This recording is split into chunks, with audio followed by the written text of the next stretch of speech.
नमस्कार दोस्तों, मैं अनिल होता आप सभी का बहुत बहुत स्वागत करता हूं अपने चैनल मल्टीपल चर्चा में। दोस्तों, अभी तक पिछले कुछ वीडियोस में हमने पंचायत राज व्यवस्था से संबंधित कुछ अलग अलग टॉपिक्स पर हमने चर्चा की है।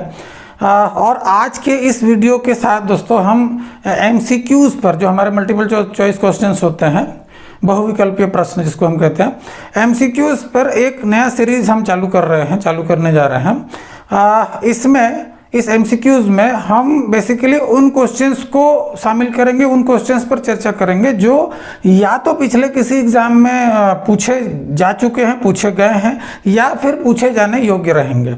और उसमें भी हम कुछ इस तरीके से करेंगे कि जिन टॉपिक्स पर हमने चर्चा कर चुका है उससे संबंधित जो प्रश्न है उन्हीं को हम लेते जाएंगे और इस तरह से ये क्रम आगे बढ़ते जाएगा।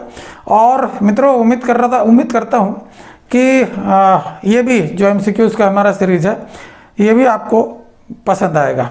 ठीक है दोस्तों, तो एमसीक्यूज़ के इस पहले भाग को हम प्रारंभ करते हैं बिना कोई भी विलंब किए। ओके, तो आप सभी का पुनः एक बार मैं हार्दिक अभिनंदन करता हूँ अपने चैनल मल्टीपल चर्चा में। और आज के इस प्रश्नोत्तरी के वीडियो को हम प्रारंभ करते हैं। तो दोस्तों, सबसे पहला जो हमारा क्वेश्चन है, भारत में स्थानीय स्वशासन की स्थापना निम्न में से किसके द्वारा की गई थी?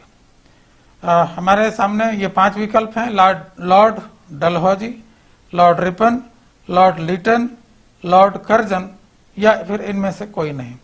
तो मित्रों, हम अपने चर्चा के दौरान हमने बात की थी, लॉर्ड रिपन का नाम आया था हमारी चर्चा में, अगर आपको याद हो तो ये जो विकल्प बी है, ऑप्शन बी हमारा सही आंसर होगा, सही उत्तर होगा।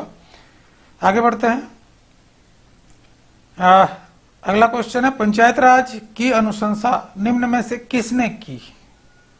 ये 5 विकल्प: भारत सरकार अधिनियम 1935, क्रिप्स मिशन 1942, भारत का स्वतंत्रता अधिनियम 1947, बलवंत राय मेहता समिति 1957, या फिर इनमें से कोई नहीं। तो यहाँ पर ऑप्शन डी में हम देख पा रहे हैं बलवंत राय मेहता समिति 1957। इसकी चर्चा हमने की थी। बलवंत राय मेहता जी ने भारत में उनकी समिति ने भारत में त्रिस्तरीय पंचायत राज व्यवस्था लागू किए जाने की अनुशंसा की थी। तो इस प्रश्न के लिए हमारा आंसर ऑप्शन डी होगा, बलवंत राय मेहता समिति 1957। आगे बढ़ते हैं। अगला प्रश्न है, संविधान के किस अनुच्छेद में भारत में राज्यों को ग्राम पंचायतों की स्थापना का निर्देश दिया गया है? अनुच्छेद 53, अनुच्छेद 19, अनुच्छेद 51 या अनुच्छेद 40? तो इस प्रश्न के लिए हम अपनी चर्चा को अगर याद करें तो संविधान में नीति निर्देशक तत्वों के तहत पंचायतों की स्थापना की व्यवस्था की बात की गई थी। और हमने उस चर्चा में अनुच्छेद 40 की भी बात की थी, यानी कि अनुच्छेद 40 में, भारतीय संविधान में अनुच्छेद 40 में पंचायत राज्यों को निर्देशित किया गया है पंचायतों की स्थापना के लिए। तो इस प्रश्न का आंसर होगा, उत्तर होगा हमारा ऑप्शन डी। आगे अगर देखें, अगला प्रश्न है, भारत के संविधान का 73वां संशोधन अधिनियम भारत के संविधान में निम्नलिखित में से कौन सा भाग अंतःक्षेपित करता है? कौन सा भाग अंतःक्षेपित करता है? भाग 9, भाग 10, भाग 11 या भाग 12? हम सभी जानते हैं, याद होगा आपको, कि भारत के संविधान में भाग 9, 73वें संविधान संशोधन के तहत भाग 9 को जोड़ा गया था, भाग 9 को अंतःस्थापित किया गया था। तो इस प्रश्न में हम ऑप्शन ए को हम सही उत्तर के रूप में देख रहे हैं। आगे बढ़ते हैं। छत्तीसगढ़ पंचायत राज अधिनियम या छत्तीसगढ़ पंचायत राज एक्ट किस वर्ष से प्रभावी हुआ? 1998, 1995, 1993, 1999 या फिर 2008? तो साथियों, हम जब अधिनियम के नाम की बात करते हैं, अधिनियम की बात करते हैं, तो उसके साथ में हम कहते हैं छत्तीसगढ़ पंचायत राज अधिनियम 1993। इस तरीके से उसके नाम में ही हम 1993 को शामिल करते रहे अपनी चर्चा में। नाम में ही 1993 को शामिल करने से ये हमको लाभ होता है कि इसको अलग से हमको याद रखने की आवश्यकता नहीं पड़ती है। हमको पता है कि हम छत्तीसगढ़ पंचायत राज अधिनियम 1993 ऐसा कहते हैं, तो इसका मतलब 1993 से वो प्रभावी है। तो इस प्रश्न में हम ऑप्शन सी को सही उत्तर के रूप में देख पा रहे हैं। आगे बढ़ते हैं। अगला प्रश्न है, पंचायत राज अधिनियम के अनुसार देश में किस राज्य में सर्वप्रथम चुनाव कराए गए? इस प्रश्न को थोड़ा सा शांति से अच्छे से देखने की आवश्यकता है, क्योंकि ऑप्शन में जो हम देख रहे हैं कि ऑप्शन में केरल, राजस्थान, मध्य प्रदेश, छत्तीसगढ़, बिहार या फिर इनमें से कोई नहीं। तो यहाँ पर राजस्थान चूंकि विकल्प में दिया गया है, तो इस तरह का बिल्कुल कोई भ्रम नहीं होना चाहिए कि पंचायत राज व्यवस्था को सर्वप्रथम राजस्थान के नागौर जिले से लागू किया गया था या चालू किया गया था, उसको शुभारंभ किया गया था। नहीं, इसमें प्रश्न में हमको अच्छे से देखने से पता चल रहा है, प्रश्न में ही है कि पंचायत राज अधिनियम के अनुसार, जो कि पंचायत राज अधिनियम जो कि 1992 के बाद ही बना, 1993 में बना, तो उसके अनुसार कौन से राज्य में सर्वप्रथम चुनाव कराए गए? तो इस पर भी हमने चर्चा की थी कि अविभाजित मध्य प्रदेश वो पहला राज्य था जिसने पंचायत राज अधिनियम के अनुसार चुनाव कराए थे। तो अविभाजित मध्य प्रदेश मतलब मध्य प्रदेश और छत्तीसगढ़। तो यहाँ पर हम ऑप्शन सी को देख पा रहे हैं कि ये हमारा सही आंसर होगा। ठीक है, आगे बढ़ते हैं।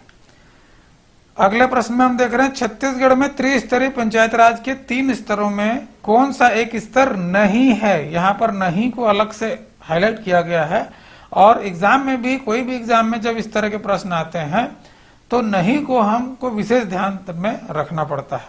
ठीक है, तो देखते हैं कौन सा नहीं है। तो त्रिस्तरीय पंचायत राज व्यवस्था की जब हम बात करते हैं, त्रिस्तर मतलब जिला स्तर पर जिला पंचायत, जनपद स्तर पर जनपद पंचायत और ग्राम स्तर पर ग्राम पंचायत, इस तरीके से 3 स्तर की त्रिस्तरीय पंचायत राज व्यवस्था को हम देखते हैं। तो यहाँ ऑप्शन में भी हम देख रहे हैं कि जिला स्तर पर जिला पंचायत तो होती है, जनपद स्तर पर या खंड स्तर पर या मध्यवर्ती पंचायत को हम जनपद पंचायत कहते हैं छत्तीसगढ़ में, और ग्राम स्तर पर ग्राम पंचायत, ये तीनों तो होते हैं। जबकि पूछा गया है कि क्या कौन सा स्तर नहीं है, तो ये जो डी ऑप्शन है ग्राम सभा, ये त्रिस्तरीय पंचायत राज व्यवस्था का एक स्तर नहीं है, बल्कि ये एक अलग स्वायत्तशासी निकाय है जो कि ग्राम पंचायत के कार्यकलापों को देखने का काम करती है और उस पर एक तरह से नियंत्रण रखने का भी काम करती है।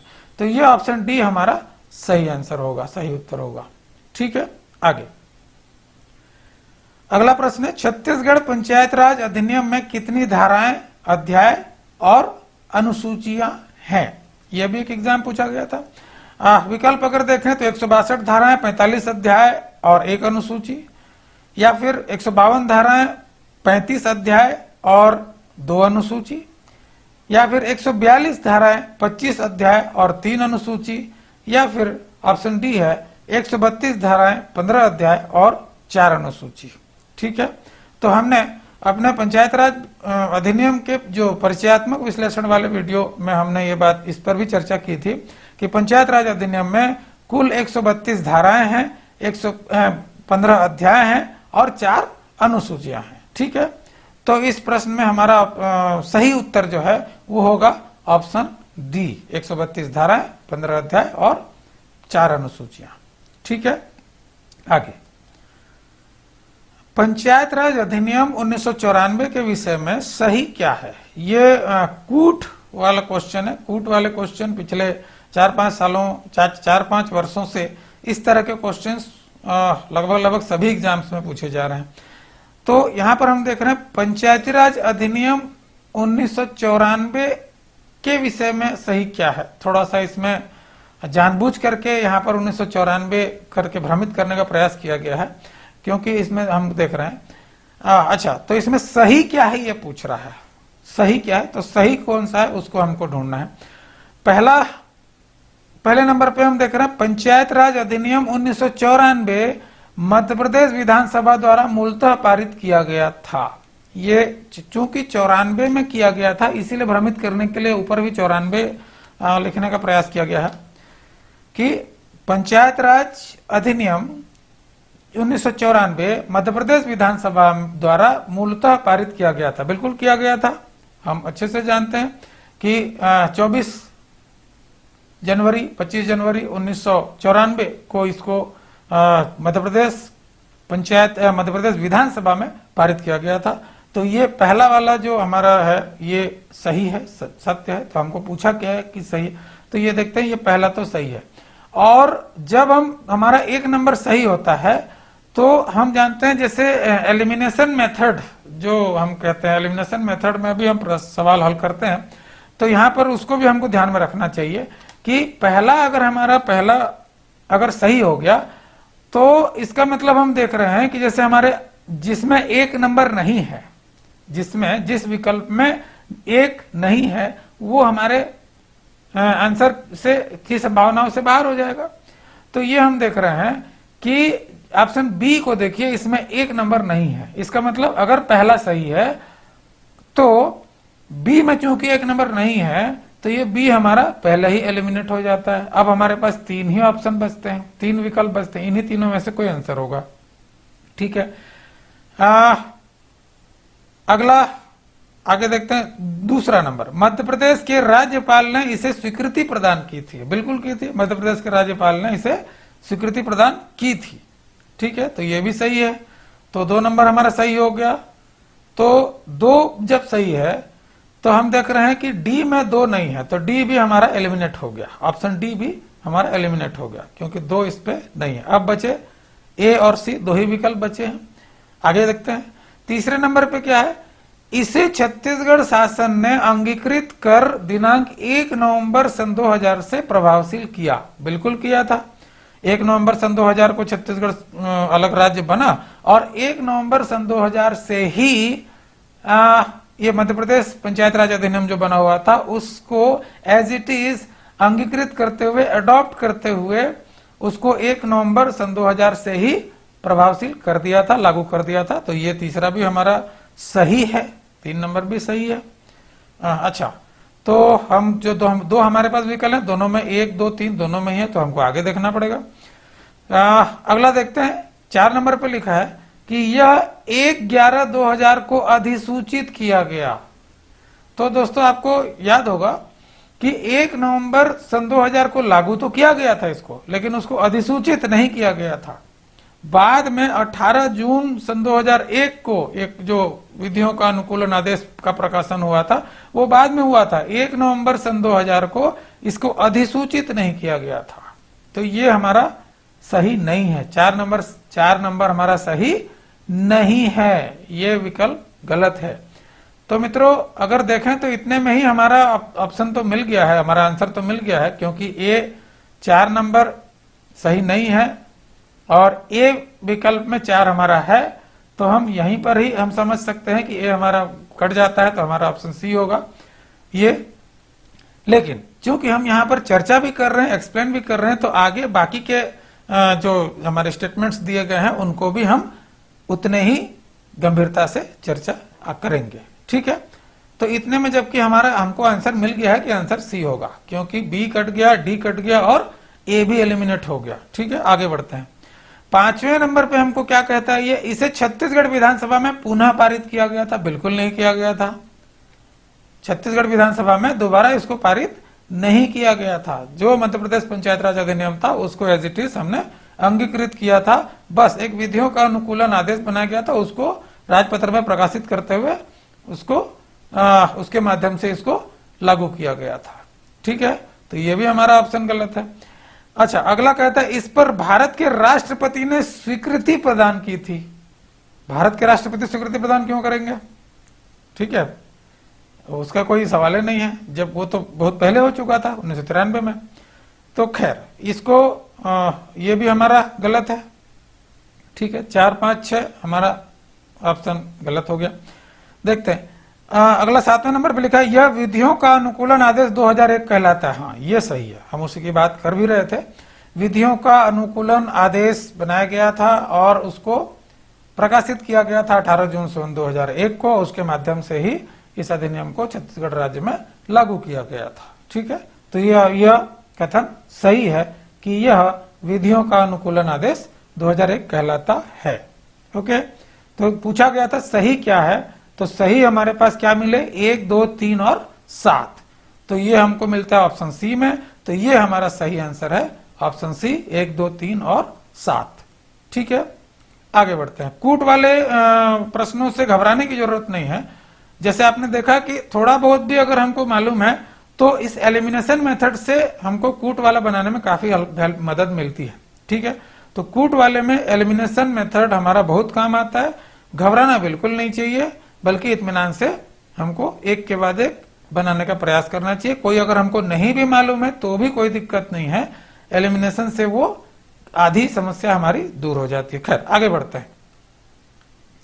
अगला क्वेश्चन हम देख रहे हैं कि सूची 1 को सूची 2 से सुमेलित कीजिए और नीचे दिए गए कूट की सहायता से सही उत्तर का चयन कीजिए। तो यहां पर हमको 2 कॉलम दिए गए हैं, 2 सूची, 2 कॉलम में, सूची 1 सूची 2, दोनों का कॉलम मैच हमको करना है। ठीक है, यहाँ क्या दिया है? सूची 1 में दिया है 243 क, 243 ख, 243 ग, 243 घ। ठीक है, ये हम जो 73वां संविधान संशोधन या संविधान का 73वां संशोधन अधिनियम 1992 वाला जो वीडियो था उसमें इसके संबंध में हमने चर्चा की थी, और इसको किस तरीके से याद करना है, रखना है, उसके बारे में भी हमने बात किया था। ठीक है, पहले देख लेते हैं सूची 2 में क्या दिया है? पंचायतों की संरचना, सीटों का आरक्षण, पंचायतों का गठन और ग्राम सभा। अच्छा, तो इसमें हमको ये कॉलम मैच कराने के लिए कह रहा है कि 243 क में क्या प्रावधान है, 243 ख में क्या प्रावधान है, 243 ग में क्या है, घ में क्या है। ये अगर प्रावधान कौन से उपअनुच्छेद में कौन से प्रावधान है, ये हमको मैच कराने के लिए वो कह रहा है। ठीक है, तो अगर उस वीडियो को आपने देखा होगा जो 73वां संशोधन संविधान 73वां संशोधन अधिनियम 1992 वाला जो वीडियो अगर आपने देखा होगा, नहीं देखा होगा तो अभी भी देख सकते हैं। अगर उसको देखा होगा तो उसमें हमने एक चीज, एक तरीका, एक सेंटेंस, एक काल्पनिक सेंटेंस की बात की थी कि इसको कैसे हम याद कर सकते हैं और कैसे रख सकते हैं। अच्छा, वो आपकी सुविधा के लिए उसको यहाँ पर अपन ले आते हैं और उसके माध्यम से अपन देखते हैं।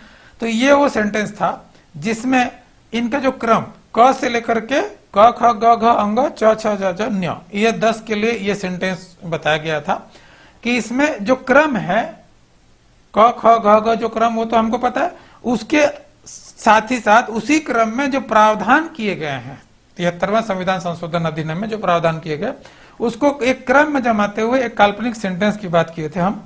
तो ये सबसे पहले हम देख रहे हैं ग्राम सभा। ग्राम सभा पंचायतों का गठन करने के लिए एक संरचना तैयार करती है जिसमें स्थानों के आरक्षण का ध्यान रखते हुए एक निश्चित कार्यकाल के लिए योग्य व्यक्तियों के कुछ, ये हम काल्पनिक सेंटेंस की बात हम किए थे, उसको उस वीडियो में मैंने बताया था। ठीक है, तो हम सबसे पहले क्या देख रहे हैं? ग्राम सभा, यानी कि 243 क में क्या होगा? ग्राम सभा।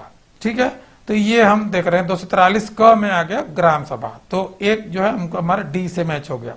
अच्छा, ये जो प्रश्न है इसमें इसके विकल्प को अगर हम देखें तो यहाँ पर भी हमको एलिमिनेशन मेथड काम आता है। जैसे हम पहले का डी देखते हैं, 1 का डी, तो 1 का डी हमको ए और बी तो ऐसे एलिमिनेट हो जाते हैं कि ए और बी में, ए में 1 के साथ ए को दिया गया है और बी में, विकल्प बी में 1 के साथ सी को दिया गया है। तो जब हम 243 क में ग्राम सभा अगर हम इतना भी जानते हैं तो भी हमारे ऑप्शन ए और बी जो है एलिमिनेट हो जाते हैं। ठीक है, तो अब हमारे पास सी और डी ये 2 विकल्प बचे। ठीक है, आगे तो आगे हम ग्राम सभा पंचायतों का गठन, सेकंड में क्या है? पंचायतों का गठन, मतलब हमको ये इधर सूची 2 में देख रहे हैं पंचायतों का गठन कहाँ है? सी में, तो ये सी हमारा चला जाएगा किसके साथ? 243 ख के साथ। ठीक है, तो दूसरे का सी जैसे ही हम करते हैं, इतना में भी करते हैं, तो हम यहां देख रहे हैं कि ऑप्शन डी में दूसरे के साथ बी को किया गया है, मतलब ये भी हमारा एलिमिनेट हो गया। इतने में ही हमको हमारा सही आंसर मिल चुका है कि हमारा सही आंसर जो है वो ऑप्शन सी है। ठीक है, अच्छा, तो ये अब ग में हम इधर देख रहे हैं संरचना, मतलब पंचायतों की संरचना ग जो है एक के साथ मिल जाएगा और 243 घ जो है ये सीटों के आरक्षण में हो जाएगा। ठीक है, तो इस प्रकार से हमारा ऑप्शन जो है सी ये सही आंसर के रूप में हमको मिलता है। ठीक है दोस्तों, ओके, तो आज के वीडियो में बस इतना ही। अगर जिन मित्रों ने अभी तक हमारे चैनल को सब्सक्राइब नहीं किया वो सब्सक्राइब भी करें और वीडियो को लाइक भी करें और अपने मित्रों के साथ और दूसरे लोग के साथ, आप मित्रों के साथ साथ अमित्रों के साथ भी आप इसको शेयर कर सकते हैं। ठीक है दोस्तों, इस वीडियो में, आज की वीडियो में बस इतना ही। अगले किसी वीडियो में फिर आपके साथ मुलाकात होगी। तब तक के लिए जय हिंद।